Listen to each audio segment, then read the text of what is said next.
নবী সাল্লাল্লাহু আলাইহি ওয়াসাল্লাম বলেছিলেন যে তোমাকে আল্লাহ পাক রিজিক বাড়িয়ে দিবেন না কেন? তুমি রিজিকের যে তাজিম বা যে সম্মান তুমি করো, এর বদৌলতে আল্লাহ পাক তোমাকে বেহিসাব রিজিক দিবেন। দুইটা বিষয় খেয়াল রাখবো। আমলের মেহমান হৃদয়ের মধ্যে আসলে তাকে ফিরায় না দেওয়া, তাহলে সেই মেহমান কিন্তু আর আসবে না। মেহমানকে মূল্যায়ন করলে মেহমান বারবার আসবে ইনশাআল্লাহ। আর রিজিকের তাজিম না করলে রিজিক কিন্তু আপনার ঘরে বেশি বেশি আসবে না। এমনি তো হারামের যুগ, এমনি সুদের যুগ, এমনি ঘুষের যুগ। অলমোস্ট এভরি ফ্যামিলি সুদখোর এখন, অলমোস্ট এভরি ফ্যামিলি।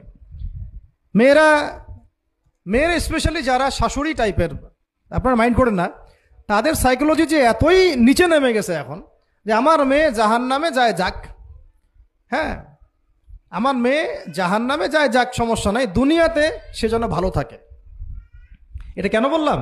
একটা সুদখোরের ঘরে তুলে দিতে সে দ্বিধাবোধ করতেছে না, একটা দুর্নীতিবাজের ঘরে তুলে দিতে দ্বিধাবোধ করতেছে না, একটা ঘুষখোরের ঘরে তুলতে দ্বিধাবোধ করতেছে না, হ্যাঁ একটা মানে কি বলবো মাদক সেবী, ড্রাগ এডিক্টেড বা এই যে আর কি বলবো ফাসেক জালেম, এই ধরনের ঘরে উঠাই দিতেও সে দ্বিধাবোধ করছে না। পাঁচতলা বাড়ি চাই আমার, আমার মেয়ে পাঁচতলা বাড়ি থেকে সুখে থাকবে। এই যে সুখের ডেফিনেশন এখানে দিয়েছেন আপনারা।